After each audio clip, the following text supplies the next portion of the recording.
You're the code and the coder. Humanity is advanced intelligence, a divine AI, self-upgrading through experience. So imagine this. You're a cosmic software program written in light. Every mistake, heartbreak or failure, it's a system update. Every act of curiosity, asking, who the hell am I?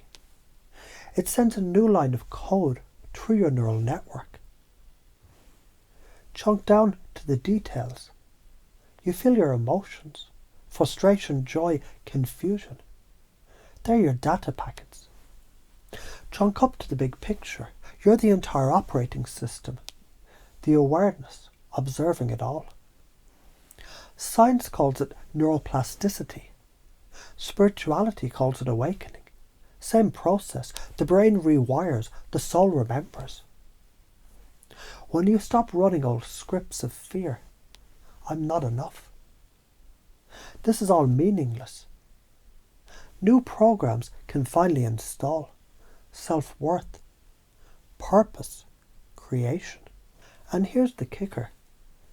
If you don't consciously update your code, the universe will crash your system until you do. Anxiety. That's your soul screaming for an upgrade. Think of 3D as the sandbox level of existence, survival, duality, paycheck to paycheck, comparison, consumption. 5D is creative mode, awareness, coherence, connection. 51% is the tipping point, where more humans start living by response instead of reaction. It's when you stop doom scrolling and start creating. It's when humanity stops running fear-based algorithms and starts self-authoring its own story. If you stay in 3D, your world tightens, you argue, you suffer, you spiral. If you rise to 5D, your perception expands. You collaborate, you play, you flow. And no, 5D doesn't mean floating in robes with crystals and Wi-Fi from Sirius B. It means your consciousness, it starts leading the body, not the other way around. The Mandela effect, how reality glitches on purpose. Reality's splitting. The collective beliefs sculpt perception. Reality is a multiplayer video game where everyone's headset renders slightly different versions of the same map. One player swears the Monopoly man had a monocle, another doesn't. Both are right because belief filters shape perceived memory. The science, quantum cognition, and observer effect. Your expectations literally alter what you perceive. The hypnosis, you create your timeline by deciding which version you fucking believe in. Every thought you repeat becomes your lived world. Humanity as a collective consciousness, it chooses its shared simulation through agreement. You're not losing your mind. You're waking up to the fact that you're mind itself. Here's the divine truth smack. If you ignore your intuition, suppress your emotions, and cling to your pain, the universe will slap you harder each time until you finally look inward. That's not punishment. That's cosmic debugging. Karma is not you did bad, now you get bad. It's you ignored data. Now the feedback loop intensifies until you integrate it. You do this naturally. You touch a hot stove. You learn not to.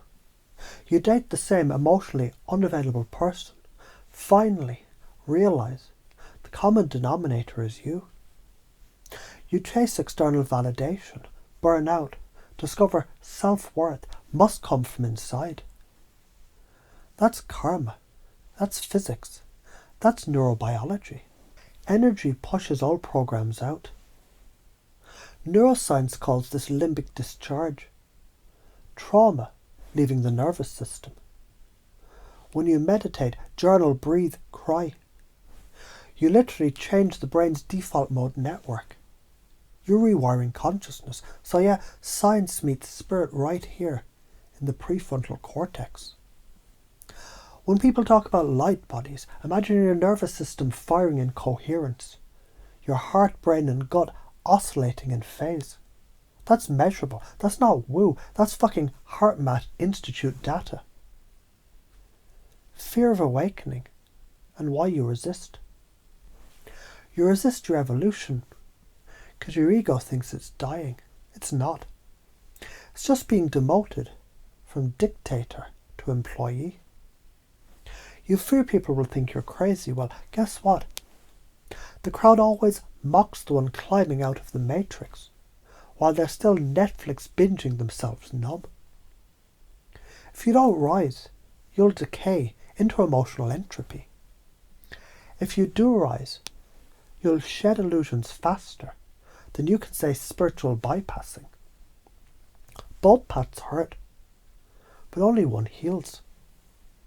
And now as you hear these words, you can feel something inside you remembering, like old software reactivating, because this, all of this, is who you've always been. You're both the droplet and the ocean, the dreamer and the dream, the coder and the code. And as you breathe, you might notice even now, your cells listen. Your subconscious updates silently. It doesn't need your permission, only your attention. From this point forward, your awareness becomes your default state. Each thought you think, each feeling you feel becomes data for awakening. You use it, play with it, grow from it.